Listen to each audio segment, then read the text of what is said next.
You don't need a big special effects budget or an army of stuntmen to wow your audiences. After all, have you ever watched a big budget movie that was painful to watch? Instead, as speakers, we can adopt the way that the best Hollywood stories reel us in from the very beginning. A group of clowns assemble. 2 abseil onto a roof. 3 rush up a giant stone staircase. Boom! Doors are thrown open into a large bank. The clowns pull out guns and start subduing the crowd. A silent alarm is tripped, but the clowns on the roof have it covered. They've hacked into the security systems. No alarm is raised. The vault is being drilled into. The heist is going without a hitch. But it seems that the greatest threat to the clowns are the clowns themselves. As each clown carries out their required role, one of their teammates eliminates them. Less division of the spoils. We come down to the last 2 clowns. One clown has the advantage. Their gun is drawn. The other clown is helpless. But a school bus bursts through the wall. The gunman is knocked down, leaving the last remaining clown. This clown takes off their mask to reveal clown makeup. Those are the first 5 minutes of The Dark Knight, one of the most successful films in Hollywood history, ranked number 4 on the IMDB database. These 5 minutes set up the rest of the story. They introduce us to the main antagonist, the Joker. And actually, we know very little about what's going on during this opening sequence. But yet we're enthralled by it. It gives us just enough of what we need in order to bring us into the story and set us up for what's to come next. And this is an approach to storytelling that we can really learn from as speakers. Learning about how to bring our audiences in from the very first scene, from the very first sentence that we share with them. And then keeping them along the ride. Not sharing too much with them, not overloading them with details, but giving them just enough so they can have the context and understanding to follow the story to its dramatic conclusion. And that's what we're going to cover in this video.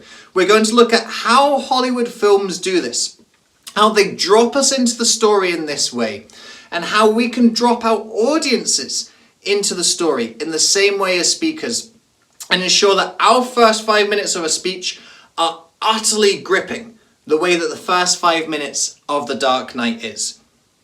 I'm deadly serious, I'm not joking with you. The first thing that we can learn about the opening of The Dark Knight is not to start a story at the beginning. And this goes against everything that you've been told about storytelling. From your earliest days at school, when you were writing little fairy tales, what were you always told? A story has a beginning, a middle, and an end, weren't you? And how are you supposed to write a story? Start at the beginning, then tell us the middle, and finish with the end. That is so ingrained into our minds, and it's how so many of us tell stories as speakers. But what does The Dark Knight do? Does The Dark Knight show us the planning of the heist? Does it show us the Joker assembling a team? Do we get a backstory of who each of these heist people are? Why did they join the team? Where did they learn their special skills that they employ during the heist? We don't get any of that, do we? The first sequence is 2 clowns abseiling onto a roof. What do we know about those clowns? Nothing. Why are they abseiling onto that roof? We don't know. What The Dark Knight does is it doesn't start at the beginning of the story, it starts in the middle. And instead of getting an opening scene of a bunch of shady characters sitting in some warehouse or some basement plotting, we get action, bank heist, guns, explosions, buses, drama, threat, a mysterious villain.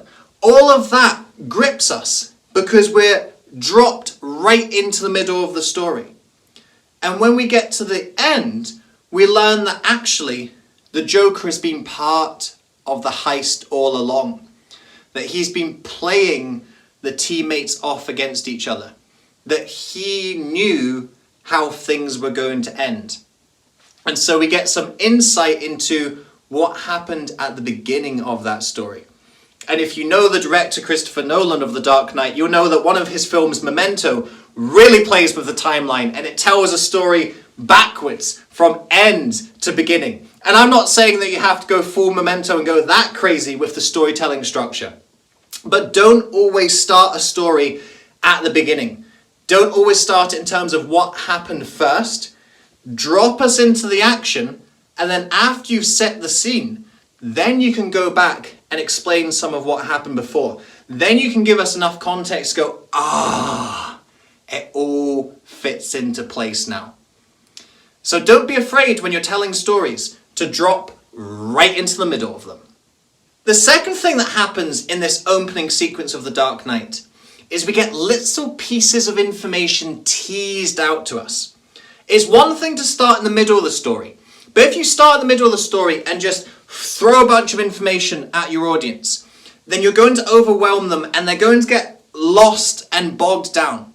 Can you imagine if we go into that opening sequence and it's clown number 1 and we get a little montage of how that clown came into the team. Then it's clown number 2 and we get another little montage of where they were born, why they became a criminal, their emotional turmoil that they have within. It would totally slow the pacing down, wouldn't it? So instead we need just enough information to understand what's happening next. So we see the clowns going into a bank. Oh right, okay, so we know they're robbing the bank. The clowns on the roof say, have you heard anything about this Joker guy? Oh, I don't know. Right, so who's this Joker guy? And then downstairs, the clowns are also talking about the Joker. I can't believe that the Joker didn't join us. He's just sitting back and allowing us to go into the front line. So we start hearing a little bit of information about, okay, so there's someone called the Joker who's assembled all these guys together. And that's probably why they're all wearing clown masks. It all looks a little bit weird. Then they're down in the vault. And the vault, as the first person is drilling into it, electrocutes him.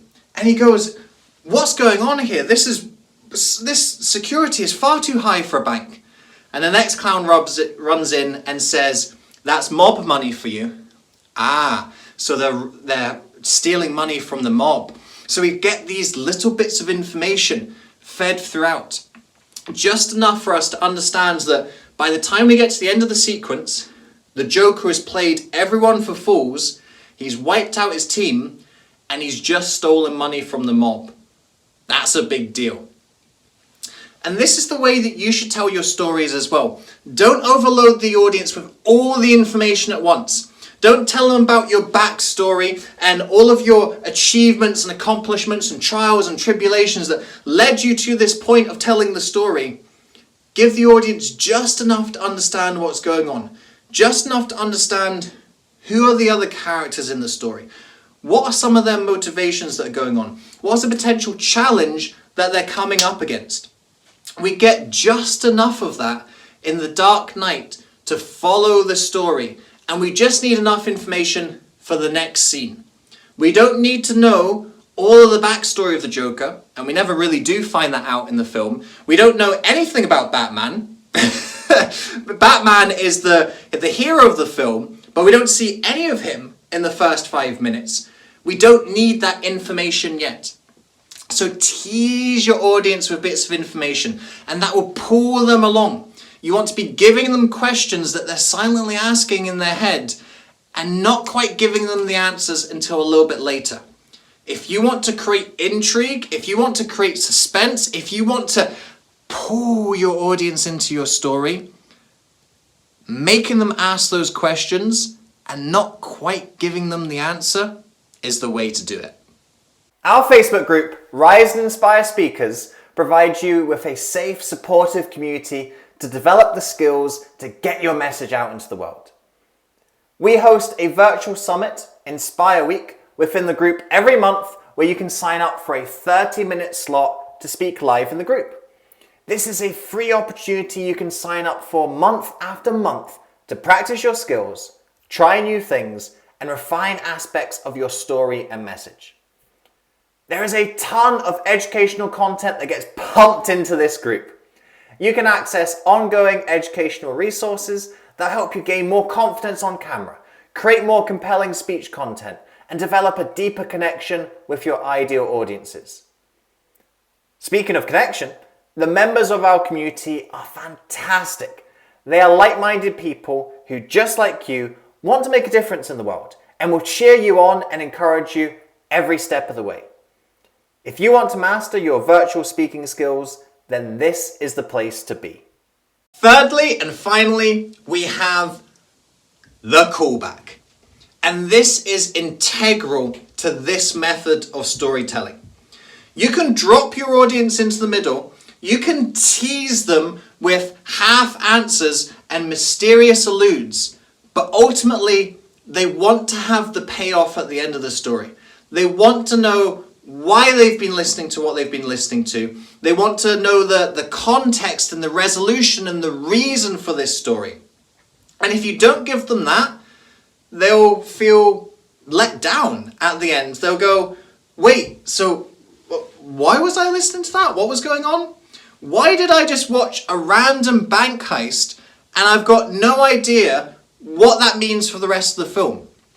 Can you imagine if they just cut out that last 40 seconds or so where the clowns are killing each other? There's one clown left and then they just throw some bags of money onto a bus and drive away. So, okay, we've had a bit of action and it's been quite dramatic, but ultimately we get to the end of that story and we go, wait, what was all that about? Why were we watching a bank being robbed? And now here's Batman? Like, what's going on? We needed that payoff of seeing the Joker, of having him reveal what he's done and who he is, and that gives us the answer we've been waiting for. We've been hearing about this Joker guy. We've been wondering why these clowns were robbing this bank, and now we see him, and now we get a little bit of the idea of the madness within this antagonist. You've got to give your audience that reward through the callback. And when you get to the end and the Joker reveals it, you go, that's why the clowns were together. That's why they were killing each other. That's why one of the clowns wasn't speaking throughout that whole sequence. And if you go and watch it back, you see, Joker's clown never actually speaks. He doesn't reveal who he is. He allows the others to do their things. He allows the others to get swept up in all of the action. And he just stays behind, pulling the strings.